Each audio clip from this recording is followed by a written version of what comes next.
ಸ್ನೇಹಿತರೆ, ಈ ಸಾಧನೆ ಅನ್ನೋ 3 ಅಕ್ಷರ ಇವೆಯಲ್ಲ, ಸುಮ್ಮನೆ ಆಗೋ ಮಾತಲ್ಲ. ಈ ಸಾಧನೆಯ ಹಾದಿ ಕಲ್ಲು ಮುಳ್ಳು ಏಳು ಬೀಳು ಇಷ್ಟ ಕಷ್ಟಗಳ ರಹದಾರಿ. ಮತ್ತು ಈ ದಾರಿಯಲ್ಲಿ ಸಾಗಬೇಕು ಅಂದರೆ ಬರೀ ಗಟ್ಟಿ ಕಾಲ್ಗಳಿದ್ರೆ ಸಾಕಾಗಲ್ಲ, ಗಟ್ಟಿ ಮನಸ್ಸು, ದೃಢವಾದ ಇಚ್ಛಾಶಕ್ತಿ ಇರಬೇಕಾಗತ್ತೆ.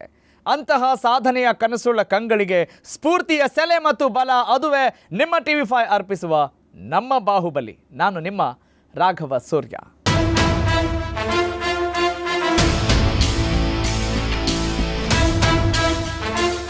ನಮ್ಮ ಬಾಹುಬಲಿ ವಿಶೇಷ ಕಾರ್ಯಕ್ರಮಕ್ಕೆ ತಮ್ಮೆಲ್ಲರಿಗೂ ಪ್ರೀತಿಯ ಮತ್ತು ಆದರದ ಸ್ವಾಗತ. ಸ್ನೇಹಿತರೆ, ಹಾಗಾದರೆ ಇವತ್ತಿನ ನಮ್ಮ ಬಾಹುಬಲಿ ಯಾರು, ಯಾವ ಸಾಧಕರ ಜೊತೆ ಇವತ್ತು ನಾವು ಮಾತನಾಡ್ತಾ ಇದ್ದೀವಿ, ಅವರ ಸಾಧನೆಗೆ ಸ್ಫೂರ್ತಿ ಏನು ಅನ್ನೋದನ್ನು ಖಂಡಿತವಾಗ್ಲೂ ತಿಳಿದುಕೊಳ್ಳೋಣ. ಸಹಜವಾಗಿ ಅನಿವಾರ್ಯತೆ ಆವಿಷ್ಕಾರಗಳ ತಾಯಿ ಅಂತ ನಾವು ಹೇಳ್ತೇವೆ, ಆದರೆ ಪ್ಯಾಷನ್ ಅದಾಗಿದ್ದಾಗ, ಇಚ್ಛೆ ನಮ್ಮದಾಗಿದ್ದಾಗ ಅದರಿಂದ ಬಹಳಷ್ಟು ಅತ್ಯುಪಯುಕ್ತ ಕೆಲಸಗಳನ್ನು ಕೂಡ ಮಾಡಬಹುದು ಅಂತ ತೋರಿಸಿಕೊಟ್ಟಂಥ ಸಾಧಕ ಇವತ್ತಿನ ನಮ್ಮ ಬಾಹುಬಲಿ. ಅಡಕೆಯಲ್ಲಿ ಅಡಕವಾಗಿರುವಂಥ ಬಹುಗುಣಗಳನ್ನು ತೋರಿಸಿಕೊಟ್ಟಂಥ ಗುರು ಅಂತ ನಾವು ಹೇಳಬಹುದು. ಅಷ್ಟೇ ಅಲ್ಲ, ಇನ್ನೂ ಅನೇಕ ವಿಚಾರಗಳನ್ನು ಇವರ ಬಗ್ಗೆ ನಾವೆಲ್ಲ ತಿಳಿದುಕೊಳ್ಬಹುದು. ಅವರ ಜೊತೆ ಖಂಡಿತವಾಗ್ಲೂ ಮಾತನಾಡೋಣ. ಆ ವ್ಯಕ್ತಿತ್ವದ ಬಗ್ಗೆ, ಆ ವ್ಯಕ್ತಿಯ ಸಾಧನೆಯ ಬಗ್ಗೆ ಒಂದಿಷ್ಟು ಮಾಹಿತಿಯನ್ನು ಮೆಲುಕು ಹಾಕೋಣ. ತದನಂತರ ಅವರ ಮನದಾಳದ ಮಾತುಗಳನ್ನು ಕೇಳೋಣ. Let's have a look.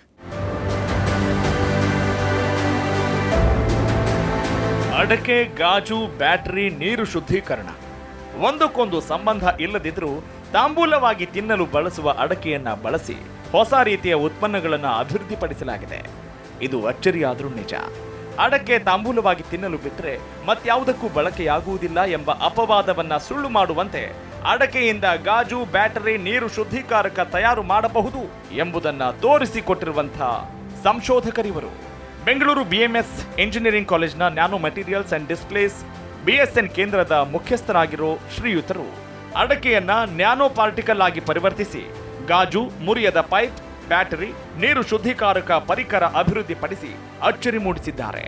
ಅಡಕೆಯಿಂದ ಮಾಡಿದ ಗಾಜು ಬಿದ್ದರೆ ಒಡೆಯುವುದಿಲ್ಲ, ಮುರಿಯುವುದಿಲ್ಲ, 200 ಡಿಗ್ರಿ ಸೆಲ್ಸಿಯಸ್ ಬೆಂಕಿಯಲ್ಲೂ ಕರಗುವುದಿಲ್ಲ, ಸುಲಭವಾಗಿ ರಂಧ್ರ ಮಾಡಬಹುದು. ಸಾಮಾನ್ಯ ಗಾಜಿಗಿಂತ ಬಹಳ ಹಗುರವಾದರೂ ಸದೃಢ ಮತ್ತು ಅಗ್ಗ. ತನ್ನ ಗುಣಗಳಿಂದಲೇ ಭಯ ಹುಟ್ಟಿಸುವ ಗಾಜಿಗೆ ತದ್ವಿರುದ್ಧ ಲಕ್ಷಣಗಳನ್ನು ಹೊಂದಿದ ಹೊಸ ರೀತಿಯ ಗಾಜು ಕಟ್ಟಡಗಳು, ಅಲಂಕಾರಿಕ ಉತ್ಪನ್ನಗಳು, ಸೇನೆ, ವಿಮಾನಯಾನ, ಸಾರಿಗೆ ಸೇರಿದಂತೆ ಎಲ್ಲ ಕ್ಷೇತ್ರಗಳಲ್ಲಿ ಪ್ರಸ್ತುತ ಇರುವ ಗಾಜಿಗೆ ಪರ್ಯಾಯವಾಗಲಿದೆ. ಗುರುಮೂರ್ತಿ ಹೆಗಡೆ ಅವರು ಸುಮಾರು 6-7 ವರ್ಷಗಳಿಂದಲೂ ಅಡಿಕೆ ಮೇಲೆ ಸಂಶೋಧನೆ ಮಾಡ್ತಾನೆ ಬಂದಿದ್ದಾರೆ. ಅವ್ರ ಸಂಶೋಧನೆ ಬಗ್ಗೆ ನಮ್ಮೊಂದಿಗೆ ಯಾವಾಗಲೂ ಹಂಚ್ಕೋತಾ ಇದ್ರು. ಅವ್ರ ಸಂಶೋಧನೆಗೆ ಈಗ ಸಿಗ್ತಾ ಇರುವಂಥ ಯಶಸ್ಸು, ಪ್ರಶಂಸೆಯನ್ನು ನೋಡ್ತಾ ಇದ್ರೆ ನಮ್ಮ ಕುಟುಂಬದ ಎಲ್ಲರಿಗೂ ತುಂಬ ಹೆಮ್ಮೆ ಅನಿಸುತ್ತೆ. ಅಡಕೆ ಗಾಜು ಒಡೆಯದಿರುವ ಕಾರಣ ಕಟ್ಟಡಗಳು, ವಾಹನಗಳಿಗೆ ಅಳವಡಿಸಿ ತೆಗೆದ ಬಳಿಕವೂ ಮರು ಬಳಕೆ ಮಾಡಬಹುದು. ಸೈನ್ಯದಲ್ಲಿ ಬಳಸಲಾಗುವ ಬುಲೆಟ್ ಪ್ರೂಫ್ ಜಾಕೆಟ್ ತಯಾರಿಕೆಗೂ ಬಳಸಬಹುದಾಗಿದೆ. ಹೀಗಾಗಿ ವಿಮಾನಯಾನ ಮತ್ತು ರಕ್ಷಣಾ ಇಲಾಖೆಯಿಂದ ಬೇಡಿಕೆ ಬಂದಿದೆ ಎನ್ನುತ್ತಾರೆ ಈ ಛಲಗಾರ. ಮೂಲತಃ ಅಡಕೆ ಬೆಳೆಗಾರರಾಗಿರುವ ಇವರು ಶಿರಸಿಯ ಬೊಬ್ಬಿಗದ್ದೆಯವರು. ಯಲ್ಲಾಪುರ, ಉಡುಪಿ, ಮಂಗಳೂರಿನಲ್ಲಿ ವಿದ್ಯಾಭ್ಯಾಸ ಮಾಡಿರುವ ಈ ಯುವ ಸಾಧಕ ಭೌತಶಾಸ್ತ್ರದಲ್ಲಿ PhD ಪದವಿ ಪಡೆದಿರುತ್ತಾರೆ. ಸಂಶೋಧನೆಯನ್ನೇ ಉಸಿರಾಗಿರಿಸಿಕೊಂಡಿರುವ ಈ ಸಂಶೋಧಕ ಕೃಷಿ, ಕೈಗಾರಿಕೆ, ಆರೋಗ್ಯ, ವಿಜ್ಞಾನ ಕ್ಷೇತ್ರಗಳಲ್ಲಿ ಸಾಕಷ್ಟು ಕೊಡುಗೆ ಕೊಡುವ ನಿಟ್ಟಿನಲ್ಲಿ ಚಿಂತನೆ ನಡೆಸಿರುವ ಕನಸುಗಾರ. ಹೌದು, ಯುವ ವಿಜ್ಞಾನಿ professor CNR Rao, chair professor doctor Gurumurthy Hegde, ನಮ್ಮ ಇಂದಿನ ಬಾಹುಬಲಿ. ಎಸ್ ಸ್ನೇಹಿತರೆ, ಗಮನಿಸಿದ್ರಲ್ಲ, ಹೌದು, ಅವರು ಬೇರಾರೂ ಅಲ್ಲ, ನಮ್ಮ ನಾಡಿನ, ಕರುನಾಡಿನ ಹೆಮ್ಮೆಯ ಯುವ ವಿಜ್ಞಾನಿ, ಸಂಶೋಧಕರು ಆಗಿರುವಂಥ CNR ರಾವ್, ಚೇರ್ ಪ್ರೊಫೆಸರ್ ಮತ್ತು BMS ಕಾಲೇಜ್ನ ಪ್ರಾಧ್ಯಾಪಕರು. ಅಷ್ಟೇ ಅಲ್ಲ, BNS centre for nano materials and ಡಿಸ್ಪ್ಲೇಸ್ನ ಮುಖ್ಯಸ್ಥರು ಶ್ರೀ ಡಾಕ್ಟರ್ ಗುರುಮೂರ್ತಿ ಹೆಗಡೆ ಇವತ್ತಿನ ನಮ್ಮ ಬಾಹುಬಲಿ. ಸರ್ ನಮಸ್ಕಾರ. ಕಾರ್ಯಕ್ರಮಕ್ಕೆ ತುಂಬ ಹೃದಯದ ಪ್ರೀತಿಪೂರ್ವಕ ಸ್ವಾಗತ. ನಮಸ್ಕಾರ ಸರ್. ಹೇಗಿದ್ದೀರಿ ಸರ್? ಚೆನ್ನಾಗಿದ್ದೇವೆ ಸರ್. ಚೆನ್ನಾಗಿದ್ದೀರಿ? Yes, of course. ನಿಮ್ಮನ್ನು ನೋಡ್ತಾ ಇದ್ದ ಹಾಗೆ ನಮಗೂ ಕೂಡ ಚೆನ್ನಾಗಿರಬೇಕು ಅಂತ ಅನಿಸುತ್ತೆ. ಅಂತಹ ಒಂದು ಉತ್ಸಾಹದ ಚಿಲುಮೆ ನೀವು, ನಿಮ್ಮ ಸಂಶೋಧನೆ ಅನ್ನೋದನ್ನು ಹೇಳೋದಕ್ಕೆ ನಮಗೆ ಬಹಳ ಹೆಮ್ಮೆ ಆಗುತ್ತೆ. ಫಸ್ಟ್ ಆಫ್ ಆಲ್, ಕರುನಾಡಿನ ಒಬ್ಬ ಯುವ ವಿಜ್ಞಾನಿಯ ಜೊತೆ ಮಾತನಾಡ್ತಾ ಇರೋದಕ್ಕೆ ನಮಗೆಲ್ರಿಗೂ ಬಹಳ ಖುಷಿ ಇದೆ. ಹಾಗೆಯೇ ತಮಗೆ ಅಭಿನಂದನೆಗಳು, ಹ್ಯಾಟ್ಸ್ ಆಫ್ ಹೇಳೋಕ್ಕೆ ಇಷ್ಟಪಡ್ತೀನಿ. Thank you sir. ಹೇಗೆ ಸರ್, ಈ ಸಾಧಕರ ಗುಣಗಳನ್ನು ನಾವು ಗಮನಿಸ್ತಾ ಇದ್ದಾಗ ಬಹಳ ವಿಭಿನ್ನ ವ್ಯಕ್ತಿತ್ವಗಳನ್ನು ನಮ್ಮ ನಾಡಿನ ಜನತೆ ನೋಡಿದ್ದಾರೆ. ಆದರೆ ಈ ಯುವ ವಿಜ್ಞಾನಿಯ, ಈ ಸಂಶೋಧಕನಲ್ಲಿರುವಂಥ ಆ ಸಂಶೋಧನಾ ಪ್ರವೃತ್ತಿ ಹೇಗೆ ಶುರುವಾಯಿತು? ಬಾಲ್ಯದಿಂದಲೇ ಇತ್ತ ಅಥವಾ ನಿಮಗೆ ಗೊತ್ತಿಲ್ವಾ? ಅಚಾನಕ್ ಆಗಿರುವಂಥ ಸಾಧನೆ ಅಂತ ಹೇಳ್ತೀರಾ? ಹೇಗೆ ಬಣ್ಣಿಸ್ತೀರಿ ತಮ್ಮನ್ನು ತಾವು? ಸೊ ಸಂಶೋಧನೆ ಅನ್ನುವಂಥದ್ದು ಬದುಕಿನಲ್ಲಿ ಮೊದಲಿಂದನೂ ಇದೆ. ಯಾವುದೋ ಒಂದು ಹೊಸತನಕ್ಕಾಗಿ ತುಡಿಯುವ ಒಂದು ಕ್ರಿಯಾಶೀಲ ಮನಸ್ಸು ಮುಂಚಿಂದನೂ ಇದೆ. ಏನೋ ಒಂದು ಸಾಧಿಸಬೇಕು ಅಥವಾ ಏನೋ ನಮ್ಮ ಸಾಧನೆಯನ್ನು ಎಲ್ಲರೂ ಗುರುತಿಸ್ಕೊಡುವಂಥದ್ದು, ಅಥವಾ ನಾಡಿನ ಒಂದು ರೈತನಿಗೆ ನಾವು ಏನಾದರೂ ಒಂದು ಸಣ್ಣ, ಯಾಕೆಂದರೆ ನಾವು ಕೂಡ ರೈತರ ಕುಟುಂಬದಿಂದಲೇ ಬಂದಿದ್ದಕ್ಕೆ ನಮ್ಮಿಂದ ಒಂದು ಸಣ್ಣ ಒಂದು ಕಿಂಚಿತ್ ಸಹಾಯ ರೈತರಿಗೆ ಆಗತ್ತೆ ಅಂತಾದರೆ ಬಹುಶಃ ಅದಕ್ಕಿಂತ ದೊಡ್ಡ ಸಾಧನೆ ವಿಜ್ಞಾನಿಗೆ ಬೇರೆ ಅಲ್ಲ ಅಂತ ನನಗನ್ಸುತ್ತೆ.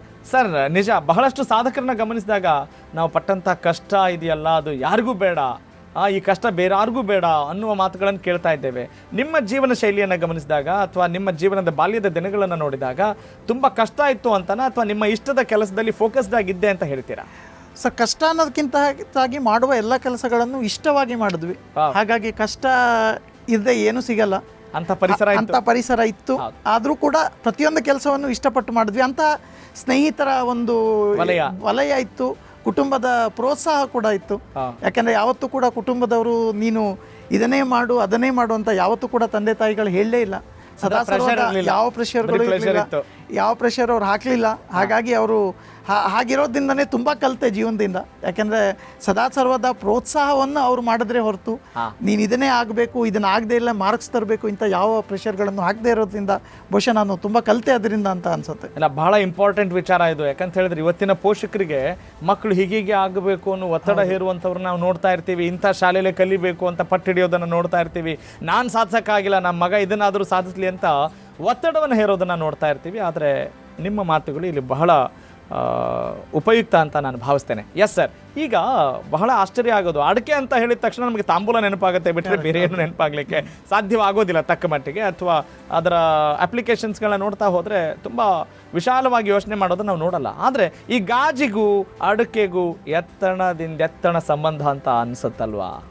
ಖಂಡಿತ ಸರ್. ಯಾಕೆಂದರೆ ಅಡಿಕೆಯನ್ನು ನಾವು ಕೂಡ ಚಿಕ್ಕವರಿಂದಾಗ ನೋಡಿರೋದು, ಅಡಿಕೆಯನ್ನು ನಾವು ಹೆಚ್ಚಾಗಿ ಯೂಸ್ ಮಾಡ್ತಿರೋದು ನಮ್ಮ ತಾಂಬೂಲದಿಂದ. ಹೌದು. ಯಾಕೆಂದರೆ ಅಡಿಕೆ ನಮಗೆಲ್ಲ ಅನಿಸೋ ಪ್ರಕಾರ ಅಡಿಕೆ ಅನ್ನುವಂಥದ್ದು ಭಾರತದ ಬೆಳೆ ಅಂತ ನಾವು ತಿಳ್ಕೊಂಡಿವಿ. ಆ್ಯಕ್ಚುಲಿ ಅಡಿಕೆ ಅನ್ನುವಂಥದ್ದು ಮಲೇಷಿಯಾದಿಂದ ಭಾರತಕ್ಕೆ ಆಮದಾಗಿರುವಂಥದ್ದು. ಅಂದರೆ ಇದರ ಆರಂಭದಲ್ಲಿ ಇದರ ಹಿಸ್ಟ್ರಿ 2000 ವರ್ಷದ ಹಿಂದೆ ವೇದದಲ್ಲಿ ಉಲ್ಲೇಖ ಆಗಿದೆ. ಆದರೂ ಕೂಡ ಅದು ಬಂದಿರೋದು ವಿದೇಶದಿಂದ. ಆದರೆ ವಿದೇಶದಿಂದಂತ ಬಂದ ಬೆಳೆ ನಮ್ಮದೇ ಸಂಸ್ಕೃತಿಯ ಒಂದು ಭಾಗವಾಗಿ ಹೋಯಿತು. ಹಾಗೆ ತಾಂಬೂಲಗಳಲ್ಲೆಲ್ಲ ನಾವು ಅಡಿಕೆಯನ್ನು ಯೂಸ್ ಮಾಡ್ತೀವಿ. ಆದರೆ ಅಡಿಕೆಗೆ ಯಾವ ಬೆಲೆ ಬಂತೋ ಅದು ಗುಟ್ಕಾದಿಂದ ಬಂತು. ಹಾಗಾಗಿ ಅದೊಂದು ಸಣ್ಣ ನೋವು ಎಲ್ಲ ಅಡಿಕೆ ಬೆಳೆಗಾರರಿಗೆ, ಅದೊಂದು ಮಾದಕ ಪದಾರ್ಥ ಅಂತ. ಈಗ ರೀಸೆಂಟ್ಲಿ ಅಡಿಕೆಯಿಂದ ಕ್ಯಾನ್ಸರ್ ಬರುತ್ತೆ ಅನ್ನುವಂಥ ಕೇಸ್ ಕೂಡ ಕೋರ್ಟಲ್ಲಿ ನಡೀತಾ ಇದೆ. ಹಾಗಾಗಿ ಅದನ್ನೆಲ್ಲ ನೋಡಿದಾಗ ಅಡಿಕೆಯಿಂದ ಪರ್ಯಾಯವಾಗಿ ಏನನ್ನು ಸಾಧಿಸೋಕೆ, ಹಾಗೆ ಜೀರ್ಣಶಕ್ತಿ ಚೆನ್ನಾಗಿರುತ್ತೆ ಅಂತ ಮಾಡುವಂತ ಅಡಿಕೆಯಿಂದ ಕ್ಯಾನ್ಸರ್ ಅನ್ನ ನಿವಾರಣೆ ಮಾಡಬಹುದು ಅನ್ನೋದಕ್ಕೂ ಕೂಡ ರಿಪೋರ್ಟ್ ಇದೆ. ಅಂತದ್ರಲ್ಲಿ ಅಡಿಕೆ ಕ್ಯಾನ್ಸರ್ ಬರುತ್ತೆ ಅನ್ನುವಂತ ಕೇಸ್ ಕೂಡ ನಡೀತಾ ಇದೆ. ಹೆಂಗೆ ನಾವು ಈ ವಿಜ್ಞಾನಿಗಳನ್ನ ಹೆಂಗ್ ನಂಬೋದು? ನೀವೇನು ಹೇಳ್ತೀರ ಅದನ್ನ ನಾವು ನಂಬ್ತೀವಿ. ಅದೇ ಎಲ್ಲವೂ ಇರೋದ್ರಿಂದ ನಾವು ಅನ್ಕೊಂಡ್ವಿ ಹಾಗಾದ್ರೆ ಈ ಅಡಿಕೆಯನ್ನ ಡೈರೆಕ್ಟ್ ಆಗಿ ನಾವು ಅಡಿಕೆಯನ್ನ ತಗೊಂಡ್ರೆ ಇದನ್ನ ನಾವು ಕೇಳಲೇಬೇಕಾಗತ್ತೆ. ಕರೆಕ್ಟ್. ಆದ್ರೆ ಇದನ್ನೆಲ್ಲ ಬಿಟ್ಟು ಅಡಿಕೆಯಿಂದ ಇನ್ನೇನನ್ನಾದ್ರೂ ಪರಿವರ್ತನೆ ಮಾಡಿ ಆ ಪರಿವರ್ತಿಸಿದ ಕಣಗಳನ್ನು ಅಪ್ಲಿಕೇಶನ್ಗಳಿಗೆ ಯೂಸ್ ಮಾಡೋಕ್ಕಾಗತ್ತಾ, ನ್ಯಾನೋ ಪಾರ್ಟಿಕಲ್ಸ್ ಆಗಿ ಇದು ಮಾಡೋದು. ಸೊ ಆ ನಿಟ್ಟಿನಲ್ಲಿ ನಾವು ಈ ಸಂಶೋಧನೆ ಸ್ಟಾರ್ಟ್ ಮಾಡಿದ್ವಿ. ಅಂದರೆ ಆವಾಗ ನಮಗೆ ಈ ಅಡಿಕೆಯಿಂದ ಟಾಕ್ಸಿಸಿಟಿ ಇದೆ ಇಂಥದ್ದು ಯಾವ ಪ್ರಾಬ್ಲಮ್ಗಳು ಇರಲ್ಲ. ಯಾಕೆಂದರೆ ಒಂದು ಸಲ ಇದು ನ್ಯಾನೋ ಪಾರ್ಟಿಕಲ್ ಆಗಿ ಕನ್ವರ್ಟ್ ಆದಮೇಲೆ ಅದಕ್ಕೆ ಟಾಕ್ಸಿಸಿಟಿ ಇರಲ್ಲ. ಇದು completely non toxic nano particle ಇದು. ಹಾಗಾಗಿ ನಾವು ಟಾಕ್ಸಿಕ್ಕಿಂದ ಪ್ರಾರಂಭಿಸಿದಂಥ ಪಾರ್ಟಿಕಲನ್ನು ನಾನ್ ಟಾಕ್ಸಿಕ್ ಆಗಿ ಕನ್ವರ್ಟ್ ಮಾಡಿದ್ಮೇಲೆ ನ್ಯಾನೋ ಕಣಗಳು ಇವಾಗ ವಿಶ್ವದಲ್ಲಿ ಅತಿ ಹೆಚ್ಚು ಸಂಶೋಧನೆಗೊಳಪಡುವಂಥ ಒಂದು ಕ್ಷೇತ್ರ ಇತ್ತು. ಅಂಥ ನ್ಯಾನೋ ಕಣಗಳನ್ನು ನಾವು ಅಡಿಕೆಯಿಂದ ಮಾಡಿ ಅದನ್ನು ಎನರ್ಜಿ, ವಾಟರ್, ಹೆಲ್ತ್, ಇದು 3 ಬಿಗ್ಗೆಸ್ಟ್ ಸೆಕ್ಟರ್ಸ್. ಸೊ ಈ 3 ಸೆಕ್ಟರ್ಗಳಲ್ಲಿ ಯಾವ ರೀತಿ ಕವರ್ ಮಾಡ್ಕೋಬಹುದು ಅನ್ನುವಂಥ ಉತ್ಸಾಹದಲ್ಲಿ ಪ್ರಾರಂಭಿಸಿದಂಥ ಸಂಶೋಧನೆ ಇದು. ಎಸ್ ಸರ್, ನಿಜ. ಅದರ ವಿಸ್ತೃತವಾಗಿ ನಾನು ಅದನ್ನು ನಿಮ್ಮಿಂದ ಮಾಹಿತಿಯನ್ನು ಪಡಿತೇನೆ. ಈಗ ಅಡಕೆಯ ಅಪ್ಲಿಕೇಶನ್ಸ್ಗಳನ್ನು, ಅಂದರೆ ಡಾಕ್ಟರ್ ಗುರುಮೂರ್ತಿ ಅವರ ಸಂಶೋಧನೆಯಲ್ಲಿ ಕಂಡು ಬಂದಂಥ ಅಪ್ಲಿಕೇಶನ್ಸ್ಗಳನ್ನ ನೋಡೋಣ. ಒಂದು ಒಳ್ಳೆಯ ಗ್ಲಾಸ್ಗಳನ್ನು ತಯಾರಿಸುವಂಥದ್ದು, ಮತ್ತು ಅಲಂಕಾರಿಕ ವಸ್ತುಗಳನ್ನು ತಯಾರಿಸುವಂಥದ್ದು, ಬ್ಯಾಟ್ರಿಗಳನ್ನು ತಯಾರಿಸುವಂಥದ್ದು, ಮತ್ತು ನೀರಿನ ಶುದ್ಧೀಕರಣ. ಅಲ್ಲಿ ನೋಡಿದರೆ ಎಲ್ಲ ತುಂಬ ವಿಭಿನ್ನತೆಯ ಕ್ಷೇತ್ರಗಳಲ್ಲಿ ಈ ಪಾರ್ಟಿಕಲ್ನ ಹೇಗೆ ಬಳಸ್ತಾರೆ ಅನ್ನೋದು ನಮಗೆ ಬಹಳ ಒಂದು ಸೋಜಿಗ ಅನಿಸುತ್ತೆ. ಆದರೆ ನಿಮ್ಗೆ ಆಲೋಚನೆ ಬಂದಿದ್ದು ಹೇಗೆ? ಅಡಕೆಯಲ್ಲಿ ಇಷ್ಟೊಂದು ಬಹುಮುಖ ಗುಣಗಳು ಅಡಕವಾಗಿದ್ದಾವೆ ಅಂತ ತಿಳಿದುಕೊಂಡಿದ್ದು ಹೇಗೆ ತಾವು? ಸರ್, ಅಡಿಕೆಯಿಂದ ಹೆಚ್ಚಾಗಿ ಈ ನ್ಯಾನೋ ಪಾರ್ಟಿಕಲ್ಗಳಲ್ಲಿ ಆ ಬಹುಮುಖ ಗುಣ ಇದೆ. ಹಾ ಹಾ ಹಾ ಹಾ. ಹಾಗಾಗಿ ನ್ಯಾನೋ ಅಂದ್ರೆ ಅಡಿಕೆ ಒಂದೇ ಅಂತ ಹೇಳ್ತಾರೆ. ಅಡಿಕೆ ಒಂದೇ ಅಂತಲ್ಲ, ನಾವು ಅದರಲ್ಲಿ ಇವಾಗ ನಾವು ಈ ಈರುಳ್ಳಿ ಸಿಪ್ಪೆಯಿಂದ ಕೂಡ ನಾವು ಮಾಡಿದ್ದೀವಿ, ಹೌದು. ಹಾಗೆ ನಮ್ಮ ಬೆಳ್ಳುಳ್ಳಿ ಸಿಪ್ಪೆಗಳನ್ನು ಕೂಡ ಮಾಡಿದ್ದೀವಿ. ಆದರೆ ಅಡಿಕೆಯಲ್ಲಿ ಒಂದು ಕಾರ್ಬನ್ ಕಂಟೆಂಟ್ ತುಂಬ ಜಾಸ್ತಿ ಇದೆ. ನಮ್ಮ ನ್ಯಾನೋ ಪಾರ್ಟಿಕಲ್ ಆಗಿ ನಾವು ಕನ್ವರ್ಟ್ ಮಾಡುವಾಗ ನಮ್ಮ ಮುಖ್ಯವಾದ ಅಂಶ ಏನಿರುತ್ತಂದರೆ ನಾವು ಕಾರ್ಬನ್ ಕಂಟೆಂಟನ್ನು ಎಷ್ಟು ಜಾಸ್ತಿ ಆಗುತ್ತೋ ಅಷ್ಟು ಪಡೆಯೋದು. ಇಲ್ಲಿ ನಮಗೆ ನೇಚರೇ ಅಡಿಕೆಯಲ್ಲಿ ಅಷ್ಟೊಂದು ಕಾರ್ಬನ್ ಕಂಟೆಂಟ್ ಇಟ್ಟಿರೋದ್ರಿಂದ ಅದನ್ನು ನೀವು ನ್ಯಾನೋ ಪಾರ್ಟಿಕಲ್ ಆಗಿ ಕನ್ವರ್ಟ್ ಮಾಡಿದಾಗ ಅಡಿಕೆಯಲ್ಲಿರೋ ಉಳಿದ ಎಲ್ಲ ಗುಣಗಳು ಮಾಯವಾಗಿ ನೀವು ಅದನ್ನು 1000 ಡಿಗ್ರಿಯಲ್ಲಿ ಹೀಟ್ ಮಾಡಿದಾಗ ಬರೀ ಕಾರ್ಬನ್ ಮಾತ್ರ ಉಳ್ಕೊಳ್ಳುತ್ತೆ.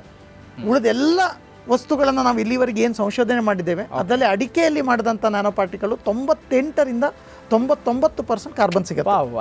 ಅದು ಬಹುಶಃ ಯಾವುದೇ ಬಯೋವೇಸ್ಟ್ ಅಥವಾ ಬಯೋ ರಿನ್ಯೂವಬಲ್ ಸೋರ್ಸಸ್ಗಳಿಗೂ ಇಲ್ಲಿ ತನಕ ರಿಪೋರ್ಟ್ ಆಗಿಲ್ಲ ಅಂತ ನನಗನ್ಸುತ್ತೆ. ಎಸ್, ಅಂದರೆ ಈಗ ಮಲೇಷ್ಯಾದಿಂದ ಬಂದಂಥ ಅಡಿಕೆ ಅಂತ ಹೇಳಿದ್ರು ಕೂಡ 2000 ಇತಿಹಾಸ ಇದೆ ಅದಕ್ಕೆ. ಆದರೆ ನಮ್ಮದೇ ಬೆಳೆ ಆಗಿಬಿಟ್ಟಿದೆ ಈಗ. ಆದರೆ ಆ ಮಲೇಷಿಯಾ ಅಡಿಕೆಗೂ ಮತ್ತು ನಮ್ಮ ಭಾರತದ ಅಡಿಕೆಗೂ ಬಹಳ ವಿಭಿನ್ನತೆ ಮತ್ತು ವ್ಯತ್ಯಾಸ ಇದೆ ಅಂತ ಹೇಳ್ತೀರಾ ತಾವು? ಖಂಡಿತ ಸರ್. ಏಕೆಂದರೆ ಈ ಸಂಶೋಧನೆ ಸ್ಟಾರ್ಟ್ ಆಗಿದ್ದು ನಾನು ಮಲೇಷ್ಯಾದಲ್ಲಿ ಕೆಲಸ ಮಾಡ್ತಾ ಇದ್ದಾಗ. ಆವಾಗ ಮಲೇಷ್ಯಾದ ಅಡಿಕೆಯಲ್ಲಿ ನಾವು ಇದನ್ನು ಮಾಡಿದ್ವಿ. ಆವಾಗ ಕಾರ್ಬನ್ ಕಂಟೆಂಟ್ ನಮಗೆ ಒಂದು 80% ಕಾರ್ಬನ್ ಕಂಟೆಂಟ್ ಸಿಕ್ತು. ಸೊ ಆವಾಗ ಬೇರೆ ಬಯೋವೇಸ್ಟ್ ಮೆಟೀರಿಯಲ್ಗಳಲ್ಲಿ ನಮಗೊಂದು 85% ಸಿಕ್ತು. ಹಾಗಾಗಿ ನಾವು ಅಡಿಕೆ ಸಂಶೋಧನೆಯನ್ನು ಮಲೇಷ್ಯಾದಲ್ಲಿ ಅಲ್ಲಿಗೆ ಬಿಟ್ಬಿಟ್ಟಿದ್ವಿ. ಆದರೆ ಭಾರತಕ್ಕೆ ಬಂದು ನಮ್ಮ ಪಶ್ಚಿಮ ಘಟ್ಟದ ಅಡಿಕೆಯನ್ನು ತಗೊಂಡು ಮಾಡಿದಾಗ ನನಗೆ ಆಶ್ಚರ್ಯ ಆಗಿ 98ರಿಂದ 99% ಕಾರ್ಬನ್ ಸಿಕ್ತು. ಅದು ಇನ್ನೂ ಆಶ್ಚರ್ಯಕ್ಕಾಗ್ಬಾರ್ದು. ಹಾಗಾದರೆ ಒಂದು ದೇಶದಿಂದ ಇನ್ನೊಂದು ದೇಶದಕ್ಕೆ ಬರುವಂಥ ಅಡಿಕೆ ಹೊರಗಿನ ಎಲ್ಲ ಗುಣಗಳು ಒಂದೇ ಆಗಿರುವಾಗ ಅದು ಹೇಗೆ ಕಾರ್ಬನ್ ಕಂಟೆಂಟ್ ಒಂದು ಚೇಂಜ್ ಆಗತ್ತಂತ. ಅದು ಬಹುಶಃ ನಮ್ಮ ಇದು ಪಶ್ಚಿಮ ಘಟ್ಟಗಳಲ್ಲಿರುವಂಥ ಮಣ್ಣಿನ ಶಕ್ತಿ ಕೂಡ ಇರ್ಬೋದು. ಯಾಕೆಂದರೆ ಅಡಿಕೆ ಬೆಳೆಗಾರರು ಯಾರನ್ನೇ ತೊಗೊಂಡು ಆ ಮಣ್ಣಿಗೆ ಒಂದು 300-400 ವರ್ಷಗಳಿಂದ ಅವರು ಅಡಿಕೆಯೇ ಬೆಳೀತಾ ಇದ್ದಾರೆ. ಸೊ ಅಂತಹ ಒಂದು ಪರಿಸರ ಅಡಿಕೆಗೆ ಬೇಕು ಅಂತ ನಮಗನ್ನಿಸ್ತು. ಹಾಗಾಗಿ ಆ ಅಡಿಕೆಗಳಲ್ಲಿ ತುಂಬ ಕಾರ್ಬನ್ ಪರ್ಸೆಂಟೇಜ್ ಇರೋದ್ರಿಂದ ಅದರಿಂದ ತಯಾರಾಗುವಂಥ ನ್ಯಾನೋ ಪಾರ್ಟಿಕಲ್ಗಳು ಬಹಳಷ್ಟು ಅಪ್ಲಿಕೇಶನ್ಗಳು. ನಾನೀಗ ನಿಮಗೆ ಲಿಸ್ಟ್ ಮಾಡಿರೋದು ಕೇವಲ ಒಂದು 4-5 ಅಪ್ಲಿಕೇಶನ್ಗಳು.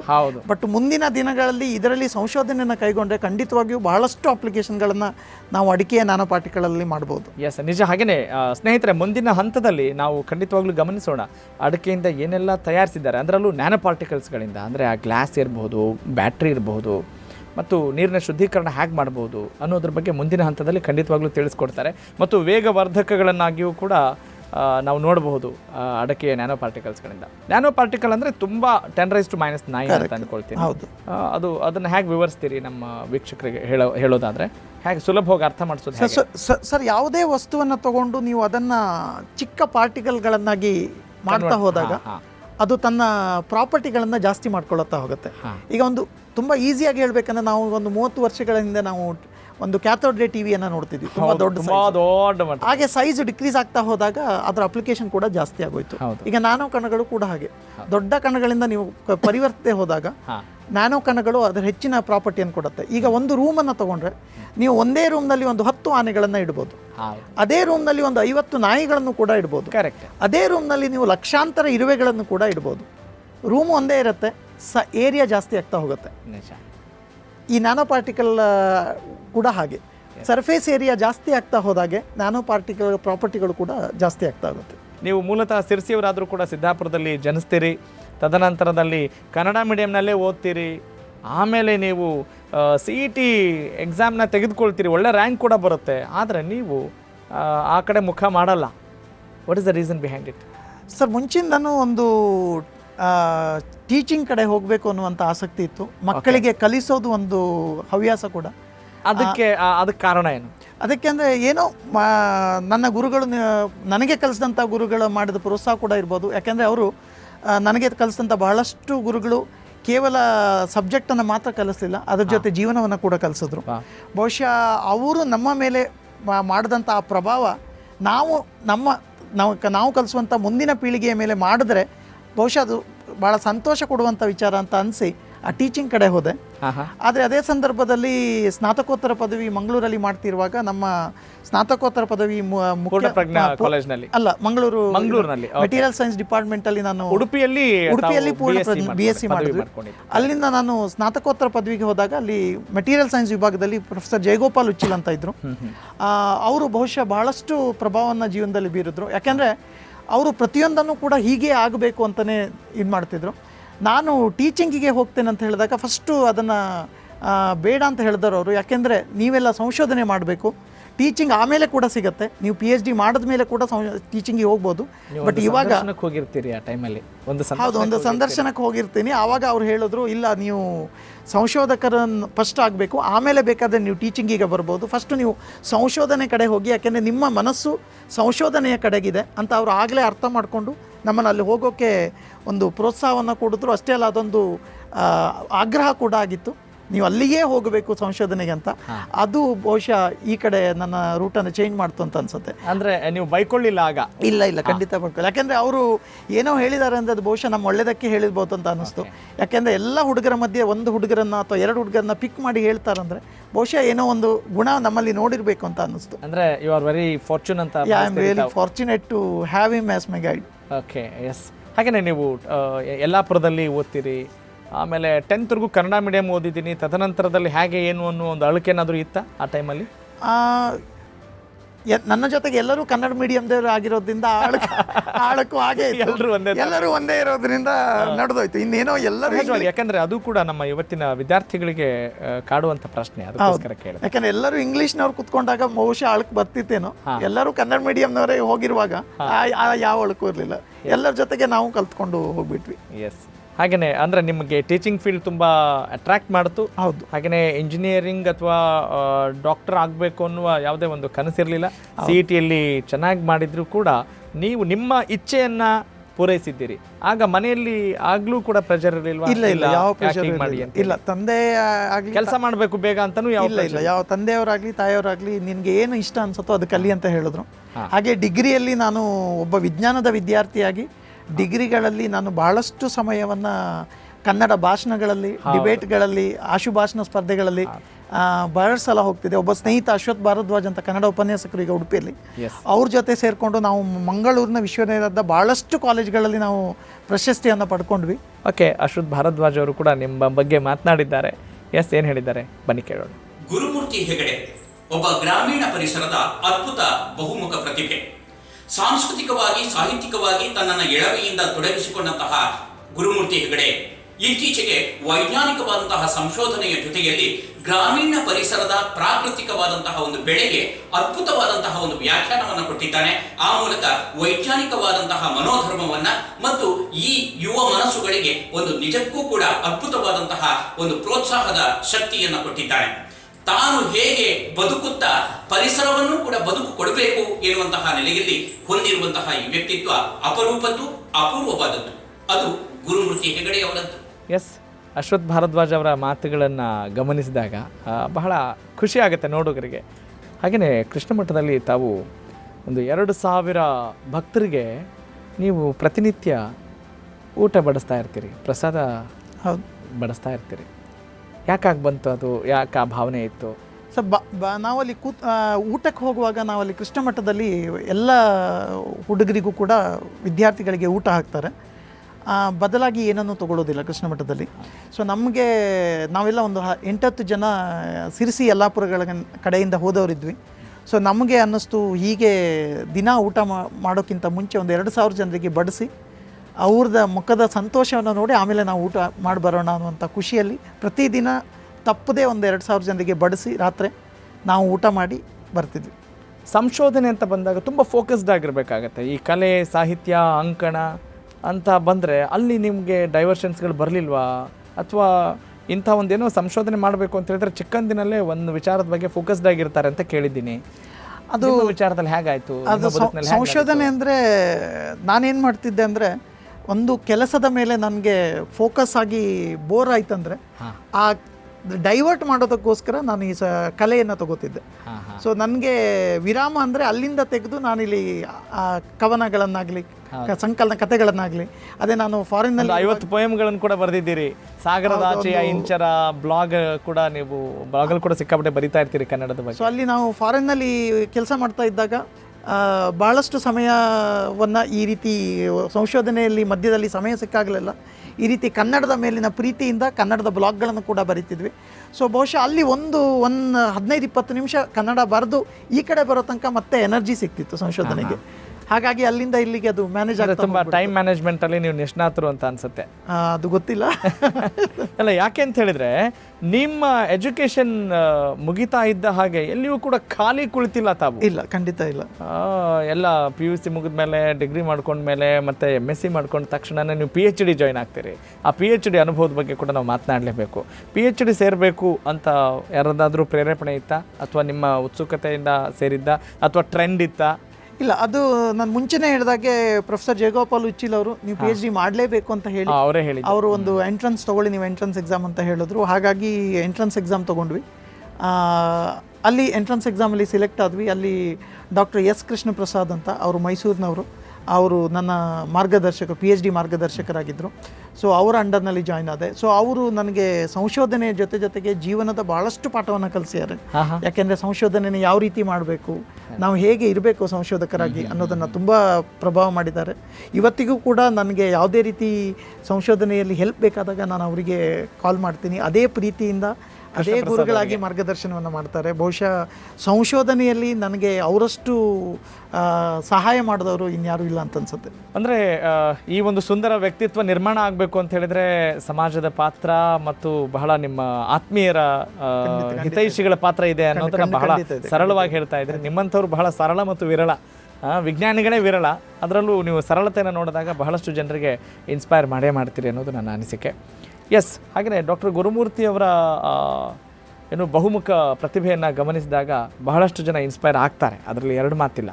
ಆದರೆ ನಿಮ್ಮ ಶಾಲಾ ದಿನಗಳಲ್ಲಿ, ಕಾಲೇಜ್ ದಿನಗಳಲ್ಲಿ ನೀವು ಬೇರೆ ಆಟಾಟೋಪಗಳಲ್ಲೆಲ್ಲ ಭಾಗವಹಿಸ್ತಾ ಇದ್ರಾ, ಅಥವಾ ಯಾವಾಗಲೂ ಬರೀ ಚರ್ಚೆಯಲ್ಲಿ ಮಾತ್ರ ಇರ್ತಿದ್ರಾ, ಸ್ಪೋರ್ಟ್ಸಲ್ಲೆಲ್ಲ ಭಾಗಿಯಾಗ್ತಾ ಇದ್ರಾ ತಾವು? ಹೌದು, ಖಂಡಿತ. ನಾವು ಬ್ಯಾಡ್ಮಿಂಟನ್, ಕ್ರಿಕೆಟ್, ಚೆಸ್ ಇಂಥ ಟೂರ್ನಮೆಂಟ್ಗಳಲ್ಲಿ ಹೋಗಿದ್ವಿ. ಬಹಳಷ್ಟು ಸಮಯ ಕ್ರಿಕೆಟ್ ಆಡ್ತಾ ಇದ್ವಿ. ಮನೆಯಲ್ಲಿ ಬೈಸ್ಕೊಳ್ಳೋಕೆ ಕೂಡ ಬೈಸ್ಕೊಂಡಿದ್ವಿ. ಯಾಕೆಂದರೆ ಮನೆಗೆ ಬಂದ ಕೂಡಲೇ ನಮ್ಮ ಸ್ಕೂಲ್ ಬ್ಯಾಗ್ಗಳನ್ನು ಒಗೆದು ನಾವು ಕ್ರಿಕೆಟ್ ಆಟ ಆಡೋಕೆ ಹೋಗ್ಬಿಡ್ತಿದ್ವಿ. ಆಮೇಲೆ ಸಂಜೆ ಆದಮೇಲೆ ಬರ್ತಿದ್ವಿ. ತಂದೆ ರೆವಿನ್ಯೂ ಇನ್ಸ್ಪೆಕ್ಟರ್, ತಂದೆ ರೆವಿನ್ಯೂ ಡಿಪಾರ್ಟ್ಮೆಂಟ್ ಅಲ್ಲಿ ಇದ್ರು. ಹಾಗಂತ ಆಟ ಹೋದ್ರೆ ಮತ್ತೆ ರಾತ್ರಿ ಬರೋದೆ, ಎಲ್ಲಿ ಹೋಗಿದ್ದೇವೆ ಅಂತ ತಂದೆ ತಾಯಿಗಳಿಗೂ ಗೊತ್ತಿರಲಿಲ್ಲ. ಬಟ್ ಸಂಜೆ ರಾತ್ರಿ ಮನೆಗೆ ಬಂದು ಮುಟ್ಕೋತಿದ್ವಿ. ಹಾಗೆ ಅಣ್ಣ ಅಕ್ಕ ಎಲ್ಲ ನಿಮ್ಮ ಜೊತೆ ಹೇಗೆ ವ್ಯವಹರಿಸ್ತಾ ಇದ್ರು? ಅವರ ಪಾತ್ರ ನಿಮ್ಮ ಸಾಧನೆಯಲ್ಲಿ ಎಷ್ಟಿದೆ? ಖಂಡಿತ ತುಂಬಾ ಇದು ಮಾಡಿದ್ದಾರೆ. ಒಬ್ಬ ಚಿಕ್ಕವನು ಕೂಡ ಮನೆಯಲ್ಲಿ, ಹಾಗಾಗಿ ತುಂಬಾ ಪ್ರೀತಿಯಿಂದ ಇದು ಮಾಡಿದ್ದಾರೆ, ನೋಡ್ಕೊಂಡಿದ್ದಾರೆ. ಹಾಗಾಗಿ ತುಂಬಾ ಪ್ರೀತಿಯಿಂದ ನೋಡ್ಕೊಂಡೆ. ಸದಾ ಸರ್ವದಾ ನನ್ನ ಯಶಸ್ಸನ್ನ ಕಂಡು ಸಂಭ್ರಮಿಸಿದವರು ಅವರು. ಯಾಕೆಂದ್ರೆ ಅವರ ಸಂಭ್ರಮ ನಮಗೆ ಒಂದು ಶ್ರೀರಕ್ಷೆ ಇದ್ದ ಹಾಗೆ. ಹಾಗೆಯೇ ತಾವು ಅತಿ ಹೆಚ್ಚು ಕೆಲಸ ಮಾಡಿರೋದು ವಿದೇಶದಲ್ಲಿ. ಮೊದಲಿಗೆ ನೀವು ಹಾಂಗ್ಕಾಂಗ್ ಹೋಗ್ತೀರಿ, ಸ್ವೀಡನ್ಗೆ ಹೋಗ್ತೀರಿ, ಮಲೇಷ್ಯಾಗೆ ಹೋಗ್ತೀರಿ, ತದನಂತರದಲ್ಲಿ ನೀವು ಬೆಂಗಳೂರಿಗೆ ಬರ್ತೀರಿ. ಆ ವಿದೇಶದ ಅನುಭವ ಹೇಗಿತ್ತು? ಅಲ್ಲಿ ಕಲಿತಂಥದ್ದು ಏನು, ಅಥವಾ ನಮ್ಮ ಭಾರತಕ್ಕೂ ಅಲ್ಲಿ ಇರುವಂಥ ವ್ಯತ್ಯಾಸ ಏನು? ನಿಮ್ಮ ಆಲೋಚನೆ ಲಹರಿ ಹೇಗಿರ್ತಿತ್ತಾಗ? ಸೊ ವಿದೇಶದಲ್ಲಿ ಒಂದು ಏನಂದರೆ ಸಮಯವನ್ನು ಹೇಗೆ ನೋಡ್ಕೊಳ್ಳೋದು ಅನ್ನೋದನ್ನು ತುಂಬ ಕಲ್ತಿದ್ದೀನಿ.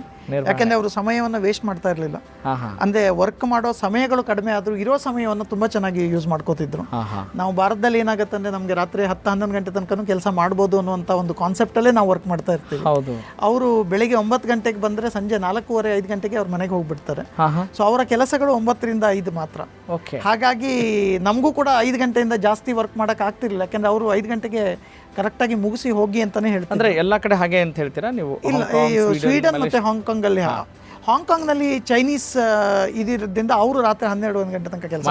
ಅಲ್ಲಿ ನಾವು ತುಂಬ ಬೆಳಗಿನ ಜಾವ 3 ಗಂಟೆ ತನಕ ಎಲ್ಲ ಕೆಲಸ ಮಾಡ್ತಿದ್ವಿ. ಬಟ್ ಸ್ವೀಡನ್ದಲ್ಲಿ ಭಾಳಷ್ಟು ಸಮಯ ಸ್ವೀಡನ್ದಲ್ಲಿ ಕಳೆದಿದ್ದಕ್ಕೆ ಅಲ್ಲಿ ಸಮಯವನ್ನು ತುಂಬ ಕರೆಕ್ಟಾಗಿ ಯೂಸ್ ಮಾಡ್ಕೋತಾ ಇದ್ರು. ಬಟ್ ಅದರಲ್ಲಿ ಅಲ್ಲಿ ಅವ್ರು ಅನವಶ್ಯಕವಾಗಿ ಯಾರ ಮೇಲೂ ಕೂಡ ಹೋಗ್ತಾ ಇರಲಿಲ್ಲ. ಯಾವುದೇ ಒಬ್ಬ ವ್ಯಕ್ತಿಯ ಪರ್ಸನಲ್ ಆಗಲಿ ಯಾವುದಕ್ಕೆ ಅನವಶ್ಯಕವಾಗಿ ಅವ್ರು ಹೋಗ್ತಿರ್ಲಿಲ್ಲ. ಅವ್ರಿಗೆ ಏನಿದೆಯೋ ಅದಿಷ್ಟು ಮಾತಾಡಿ ಬಿಟ್ಬಿಡ್ತಿದ್ರು. They are only focused on their works. ಹಾಗಾಗಿ ಅಲ್ಲಿ ಕಲಿಯೋದು ತುಂಬ ಇದೆ. ಯಾಕೆಂದರೆ ನಾವು ಭಾರತದಲ್ಲಿ ನಮಗೆ ನಮ್ಮ ವಿಷಯ ಬಿಟ್ಟು ಎಲ್ಲರ ವಿಷಯಗಳನ್ನು ನಾವು ನೋಡ್ತಾ ಇರ್ತೀವಿ, ಸಹಜವಾಗಿ ನಾವು ನೋಡ್ತಾ ಇರ್ತೀವಿ. ಆದರೂ ಇಲ್ಲಿರುವಂಥ ಒಳ್ಳೆಯ ಗುಣಮಟ್ಟ ಅಥವಾ ಈ ದೇಶದ ನೆಲ, ಜಲ, ಸಂಸ್ಕೃತಿ ಬೇರೆ ಎಲ್ಲೂ ಇಲ್ಲ ಅನ್ನೋದು ಖಂಡಿತ ಇದೆ.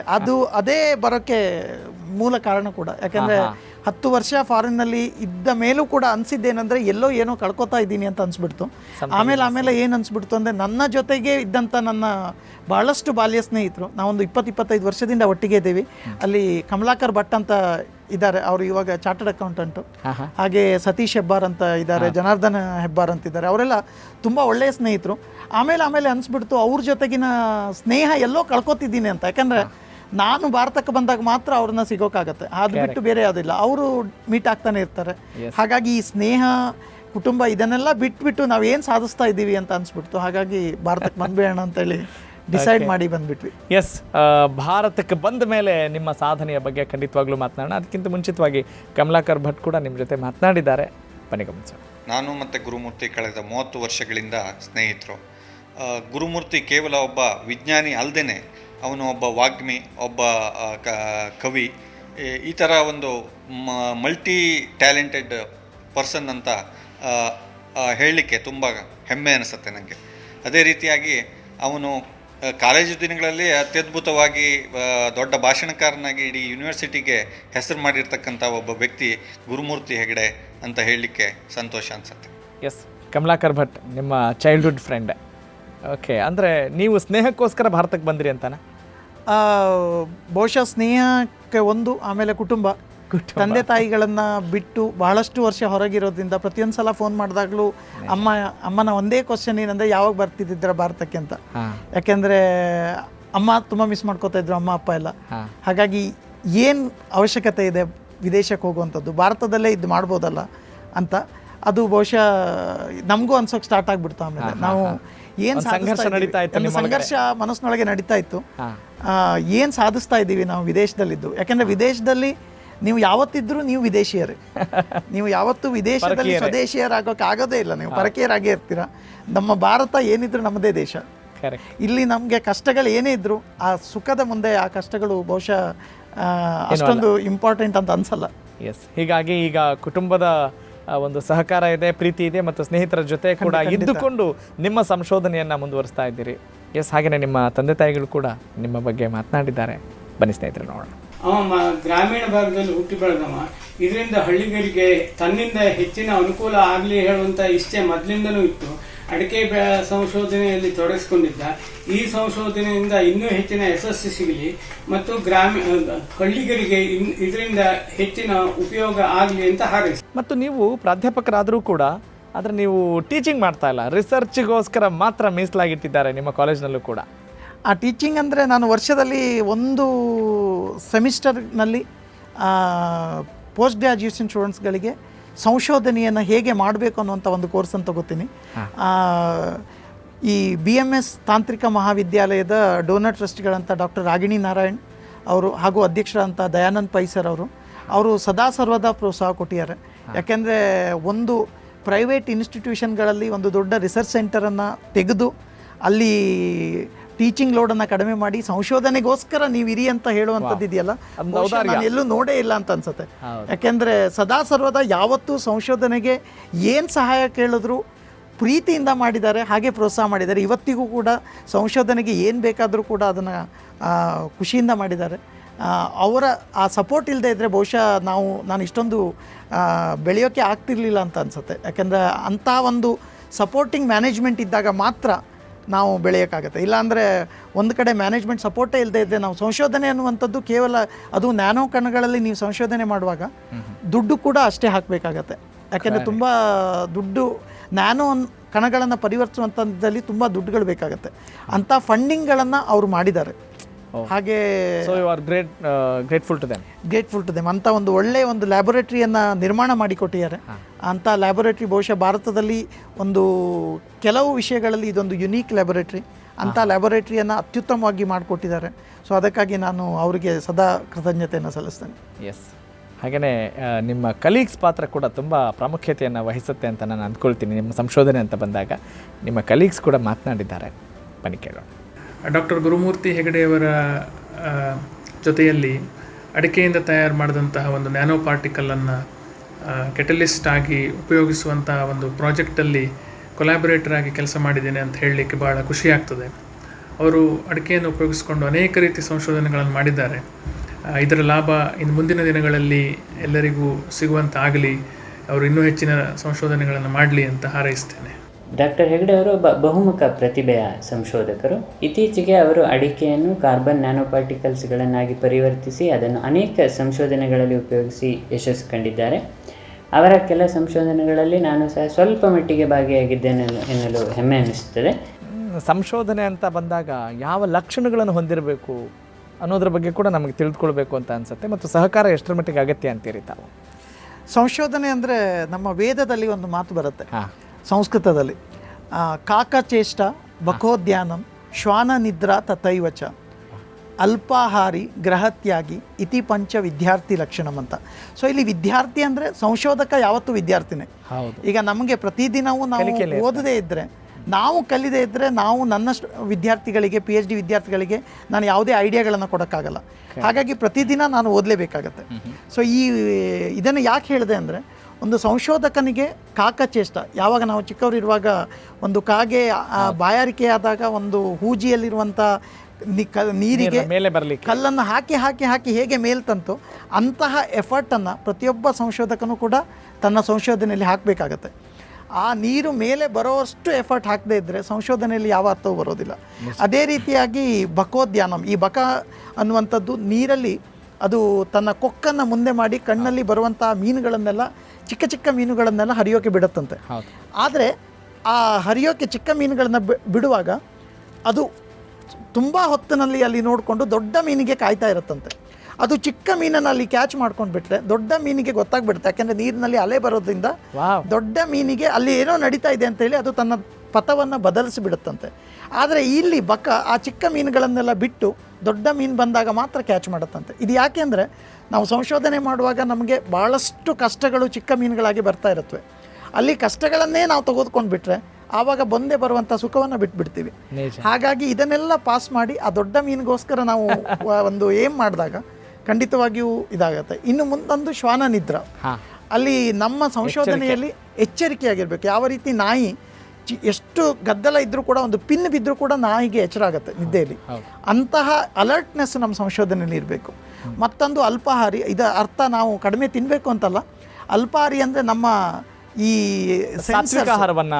ನಮ್ಮ ಸೆನ್ಸರ್ಗಳು, ಈಗ ಮೂಗು ಏನು ಬೇಕೋ ಅದನ್ನು ಮಾತ್ರ ತಗೋಬೇಕು. ಕಣ್ಣಿಗೆ ಬೇಕಾದ್ದನ್ನು ಮಾತ್ರ ನೋಡಬೇಕು. ಕಿವಿಗಳು ಬೇಕಾದ, ಯಾಕಂದರೆ ತುಂಬ ನೆಗೆಟಿವ್ ಥಾಟ್ಸ್ಗಳು ಇಡೀ ಸಮಾಜದಲ್ಲಿ ಹೋಗ್ತಾ ಇರುತ್ತವೆ.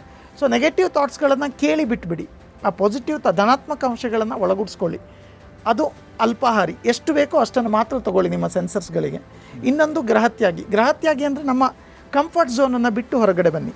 ಯಾಕೆಂದರೆ ನಮ್ಮ ಸುತ್ತಮುತ್ತಲಿನ ಪರಿಸರದಲ್ಲಿದ್ದಾಗ ನಾವೇನು ಅನ್ನೋದು ಗೊತ್ತಾಗಲ್ಲ.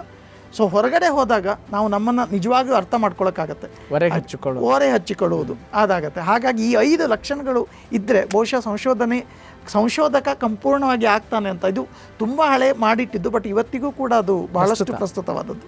ತುಂಬ ಅದ್ಭುತವಾಗಿ ಪ್ರತಿಯೊಬ್ಬ ಸಂಶೋಧಕರಾಗ ಬಯಸುವಂಥ ತುಂಬ ಉತ್ಕಟ ಇಚ್ಛೆಯನ್ನು ಹೊಂದಿರುವಂಥವರಿಗೆ ಬಹಳ ಸೂಕ್ತವಾಗಿ, ಬಹಳ ಸೊಗಸಾಗಿ ನೀವು ಈ ವಿಚಾರವನ್ನು ತಿಳಿಸ್ಕೊಟ್ಟಿದ್ದೀರಿ. ಬಹಳ ಖುಷಿಯಾಗತ್ತೆ. ಹಾಗೆಯೇ ನೀವು ಅದನ್ನು ಆರಂಭದಿಂದಲೇ ಅಭ್ಯಾಸ ಮಾಡಿದ್ರಿ ಅಂತನಾ, ಅಥವಾ ತದನಂತರದಲ್ಲಿ ನಾನು ರೂಢಿಸ್ಕೊಂಡೆ ಅಂತಾನೆ, ಇದನ್ನು ಹೇಗೆ ಅರ್ಥ ಮಾಡಿ? ಇದನ್ನು ಮುಂಚೆಯಿಂದನೂ ಕೂಡ ನಾವು ಈ ರೀತಿ ಗುಣಗಳ, ನೀವು ಕಂಫರ್ಟ್ ಝೋನಲ್ಲಿ ಇರಲಿಲ್ವಾ? ಕಂಫರ್ಟ್ ಝೋನಲ್ಲಿ ಇರಲಿಲ್ಲ.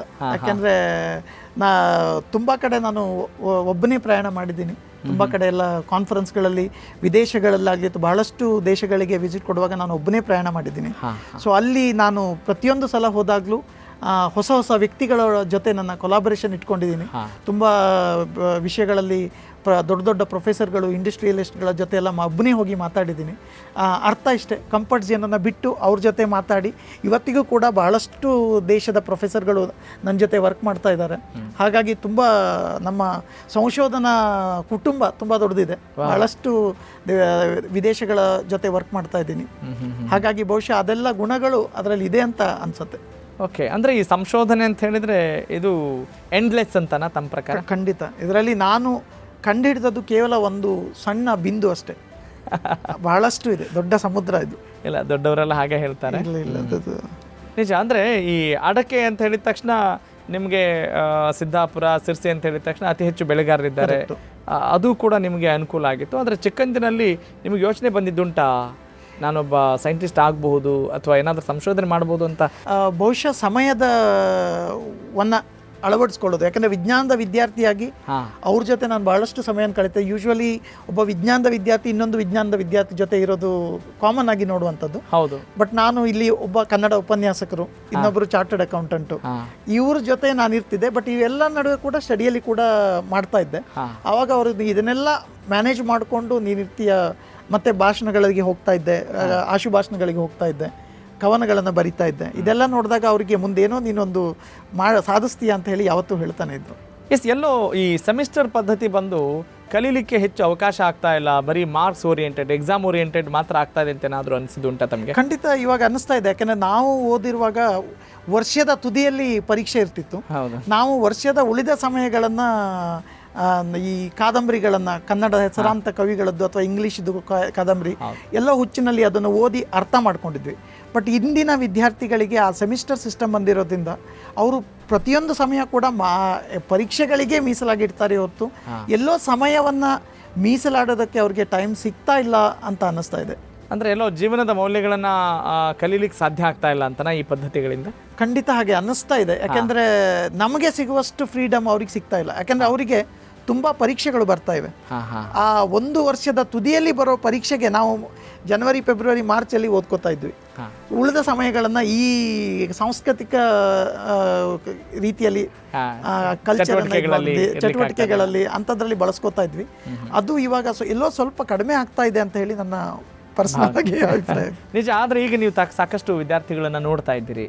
ಆ ವಿದ್ಯಾರ್ಥಿಗಳನ್ನು ನೋಡಿದಾಗ ಅನಿಸಿದ್ದುಂಟಾ, ಓ ಈ ವ್ಯಕ್ತಿಯಲ್ಲಿ ಈ ಸಂಶೋಧನಾ ಗುಣ ಇದೆ ಅಥವಾ ಈ ಮುಂದೆ ದೊಡ್ಡ ವ್ಯಕ್ತಿ ಆಗ್ತಾನೆ, ಇಲ್ಲ ಅನ್ನೋದನ್ನ ನೀವೇನಾದ್ರು ಜಡ್ಜ್ ಮಾಡ್ತೀರಾ?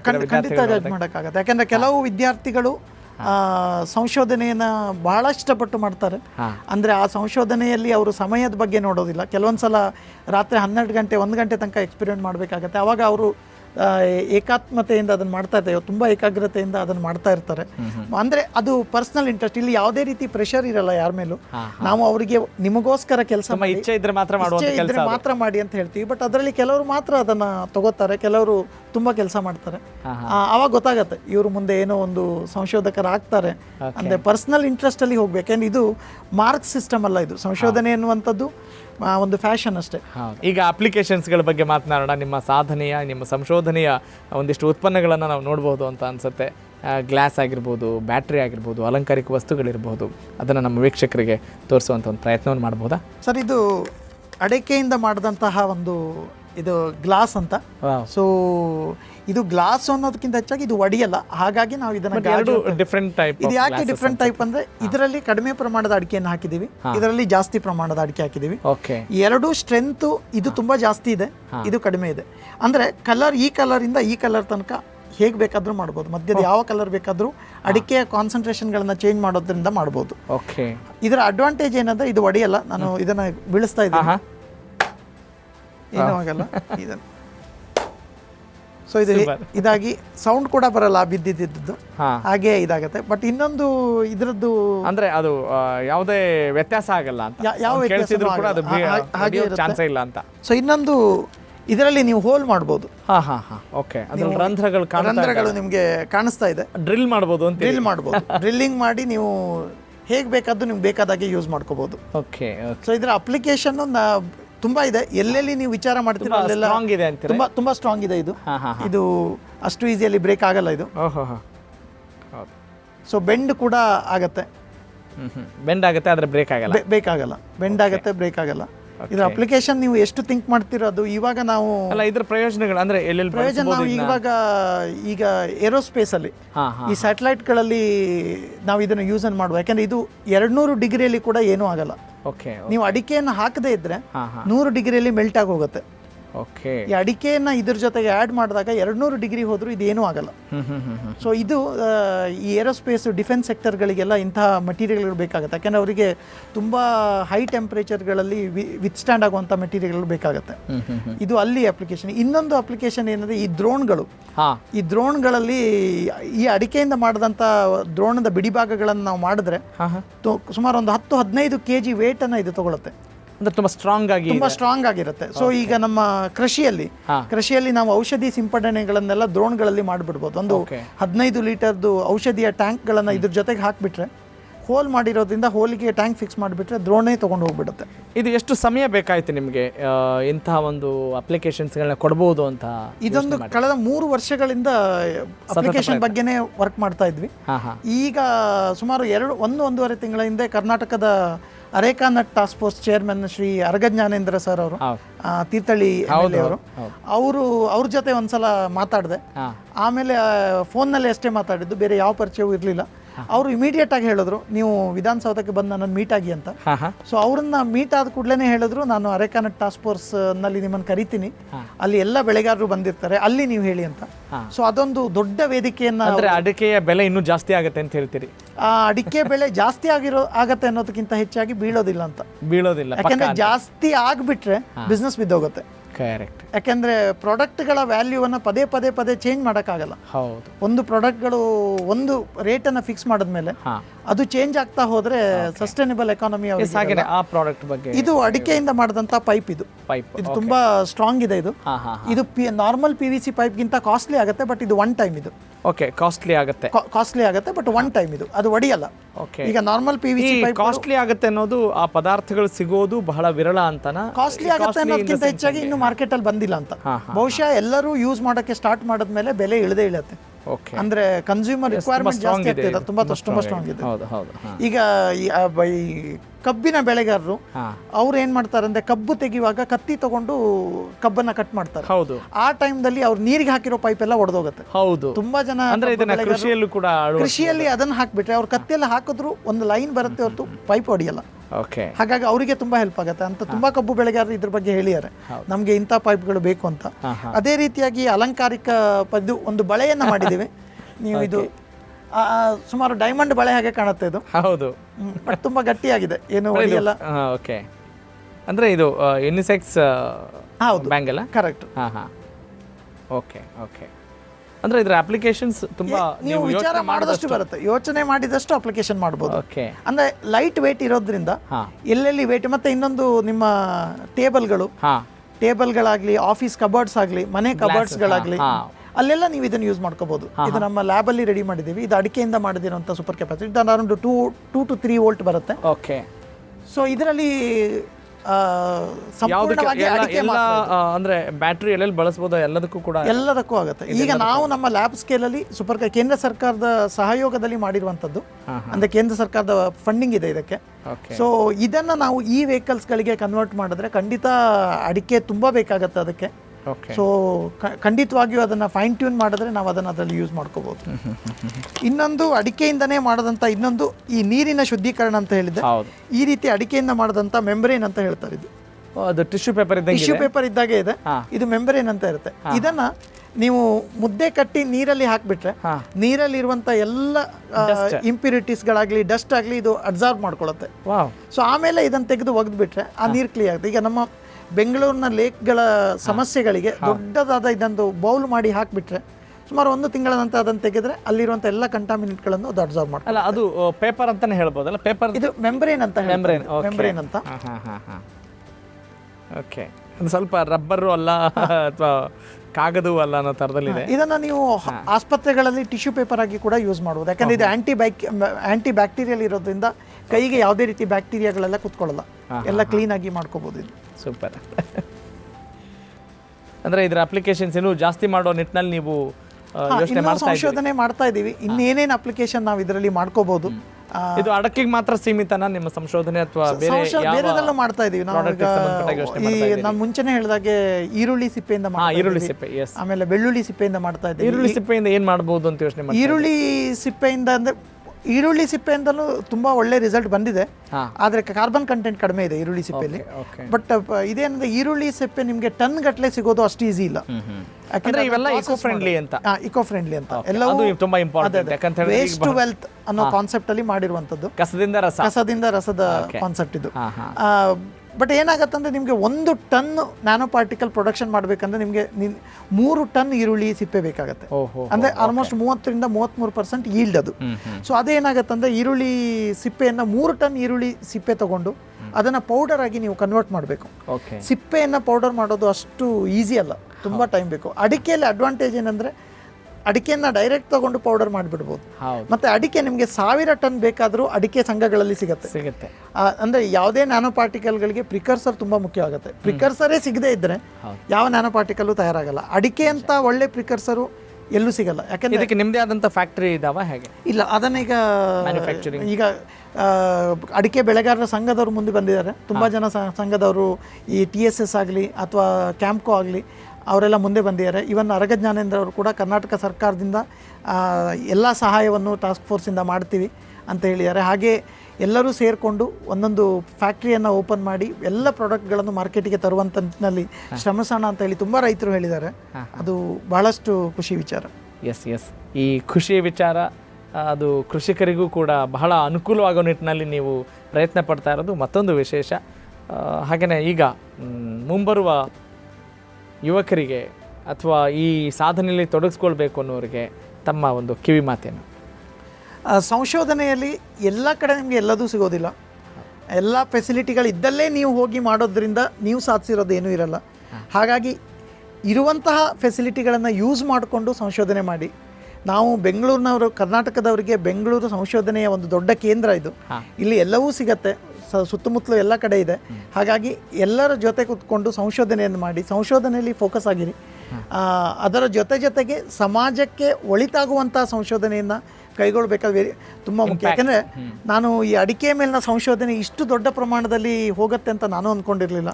ಯಾಕೆಂದರೆ ಈ ಸಂಶೋಧನೆ ಮಾಡುವಾಗ ಅಡಿಕೆ ನಮ್ಮ ಬೆಳೆ ಅನ್ನುವಂಥ ಒಂದೇ ಕಾರಣಕ್ಕೆ ನಾನು ಮಾಡಿರೋ ಸಂಶೋಧನೆ. ನನಗೂ ಕೂಡ ಇವತ್ತು ಆಶ್ಚರ್ಯ ಆಗ್ತಾಯಿದೆ, ಇಷ್ಟೊಂದು ಪ್ರಾಡಕ್ಟ್ಗಳನ್ನು ನಾವು ತಂದಿದ್ದೇವೆ ಅಂತ. ಹಾಗಾಗಿ ಆ ರೈತರಿಗೆ ಉಪಯೋಗವಾಗುವಂತಹ ಸಂಶೋಧನೆ ನಾವು ಕೈಗೊಂಡ್ರೆ ರೈತರ ಆಶೀರ್ವಾದ ಇದೆ. ಯಾಕೆಂದರೆ ಈಗ ಕಳೆದ 1 ತಿಂಗಳಿನಿಂದ ನಾಡಿನಾದ್ಯಂತ ಇರುವಂಥ ಸಾವಿರಾರು ರೈತರು ಫೋನ್ ಮಾಡಿದ್ದಾರೆ. ಫೋನ್ ಮಾಡಿ ಅವರೆಲ್ಲ ಆಶೀರ್ವಾದ ಮಾಡಿದ್ದಾರೆ. ಬಹುಶಃ ಒಬ್ಬ ಸಂಶೋಧಕನಿಗೆ ಅದಕ್ಕಿಂತ ದೊಡ್ಡ ಪ್ರಶಸ್ತಿ ಯಾವುದೂ ಇಲ್ಲ. ಆಶೀರ್ವಾದವೇ ನಮಗೆ ದೊಡ್ಡ ವಿಶ್ವಾಸ. ಇನ್ನೂ ರೈತರ ಸಮಸ್ಯೆಗಳ ಮೇಲೆ ಸಂಶೋಧನೆ ಮಾಡಬಹುದು ಅಂತ ಈಗ ಅನ್ನಿಸ್ತಾ ಇದೆ. ಅಡಿಕೆ ಒಂದೇ ಅಲ್ಲ, ಬಹಳಷ್ಟು ರೈತರಿಗೆ ಬಹಳ ಸಮಸ್ಯೆ ಇದೆ. ಆ ಸಮಸ್ಯೆಗಳನ್ನು ತೆಗೆದುಕೊಂಡು ನಾವು ಸಂಶೋಧನೆ ಮಾಡೋಣ ಅಂತೇಳಿ ಈಗ ಇನ್ನೂ ಹೆಚ್ಚಿನ ವಿಶ್ವಾಸ ಬರ್ತಾ ಇದೆ. ಎಸ್, ನಿಮ್ಮ ಎಲ್ಲ ಸಂಶೋಧನೆಗಳು, ನಿಮ್ಮ ಎಲ್ಲ ಸಂಕಲ್ಪಗಳು ಕೂಡ ಈಡೇರಲಿ ಅಂತ ಕರುನಾಡಿನ ಜನತೆಯ ಪರವಾಗಿ ಮತ್ತು ನಮ್ಮ ಬಾಹುಬಲಿ ಕಾರ್ಯಕ್ರಮದ ಪರವಾಗಿ ನಾವು ಕೂಡ ಕೇಳ್ಕೊಳ್ತೀವಿ. ತುಂಬ ಹೃದಯದ ಧನ್ಯವಾದಗಳು ಕಾರ್ಯಕ್ರಮಕ್ಕೆ ಆಗಮಿಸಿದ್ದಕ್ಕಾಗಿ.